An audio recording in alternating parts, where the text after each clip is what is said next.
Hi, it's Kevin Markman. Welcome back to Relationship Ready. Appreciate you coming. Please like, subscribe, support, and comment. And tell me about what other topics you'd like to hear about here on Relationship Ready. Today, we're going to talk about gambling. Gambling is a sneak attack on relationships. We're going to talk about the impact it has, and we're going to talk about what to do about it and how to be aware of it to realize how much it does impact each of our relationships. And if you think this doesn't affect my relationship at all, hopefully it doesn't. But it's all around us in many different ways. Things to be aware of within gambling and the effects in relationships is gambling starts off really early with games, board games, video games, online games, kind of stuff too, to be able to go, oh, I'm going to put a little more on it. It doesn't necessarily start with money. It starts with the challenge. It starts with the activity. It starts with the escape. Because gambling in a social way, not a problem if you can set limits, if it doesn't impact and create problems, if it doesn't create hardships, and if it's part of the agreement you have in your relationship that this is part of our budget and this is what we spend money on. Because if it doesn't, it becomes a problem. And when it becomes a problem, it impacts the relationship, it creates secrecy, it creates mistrust, and can lead to danger, intimate violence, not just financial hardship. And it can destroy entire relationships from the inside out. Because money is one of our taboos. Sex is a taboo also, but money is just about as much, if not more, of a taboo.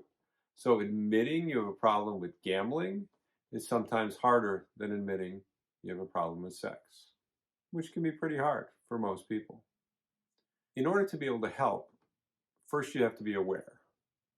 So think about your own history and your own self-awareness.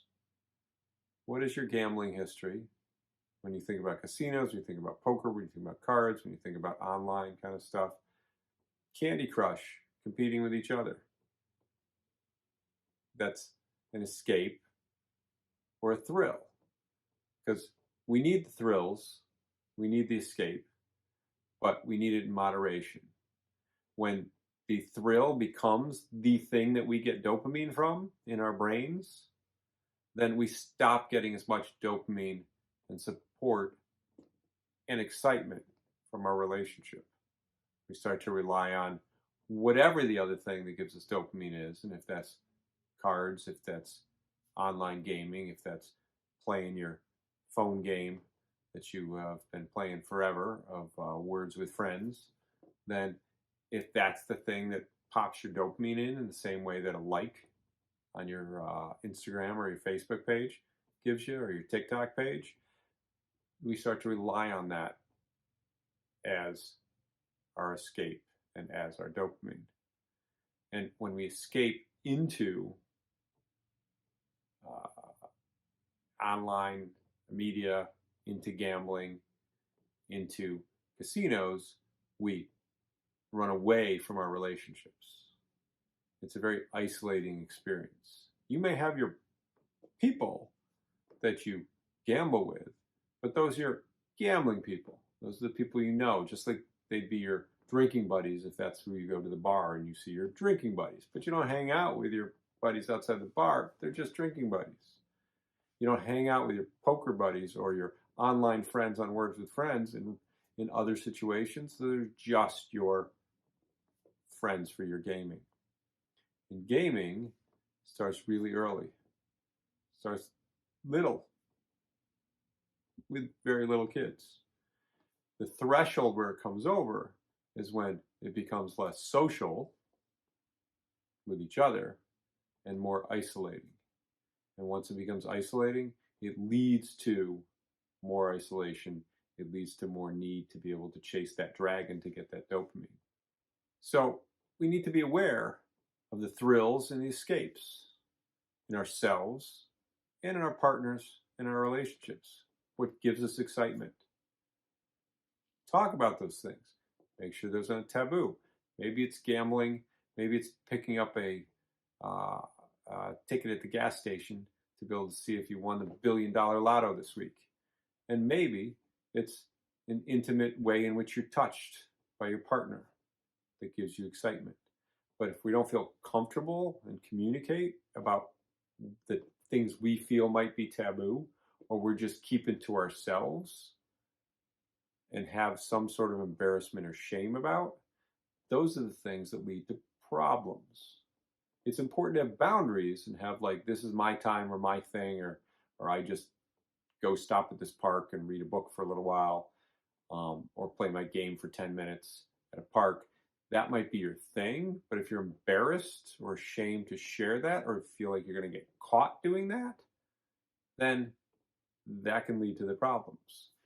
And the problems become when you stop being embarrassed and ashamed by those, and you don't feel comfortable sharing because it's not your problem. It's not other people's business. It's just the thing that you do.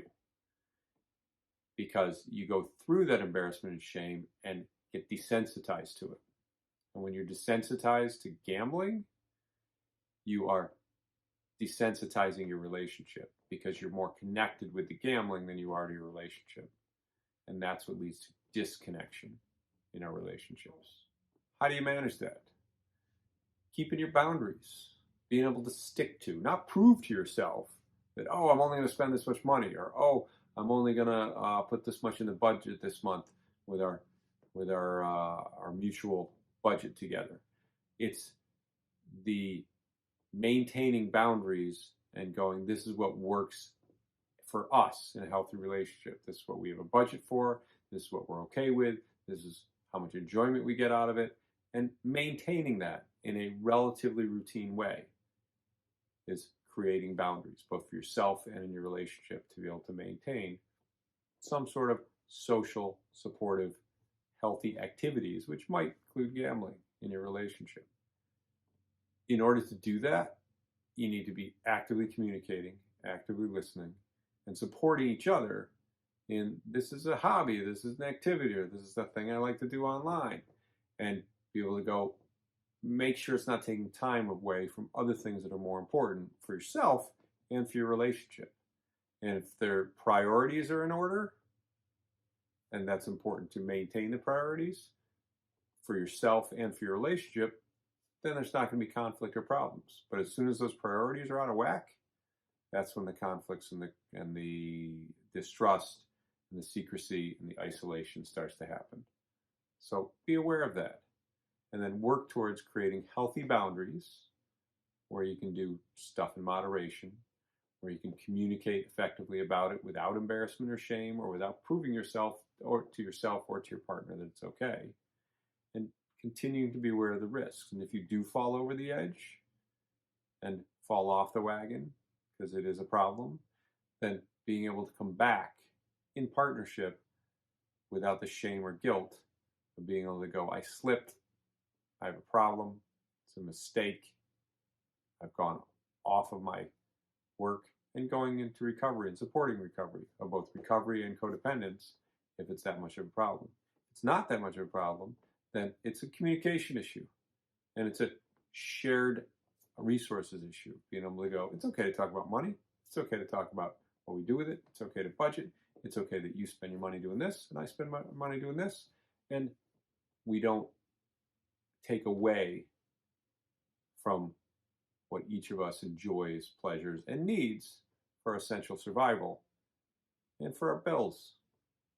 So being aware and having self-awareness of what your risks and your escapes are, how you get your dopamine, what your relationship to gambling is, and being aware of those same things with your partner is essential. And then communicating with each other to be able to develop support and understanding of where each of you stand. And then identifying when it is a problem and how to communicate effectively without conflict and argument about, we're going over the edge of this and this is too far. Because once you go too far, you need to build back, and it's harder to build back. So prepare and be aware of what your relationship is to gambling and how it impacts the relationship with you, so you can be more Relationship Ready. Thanks for watching. We'll see you next time.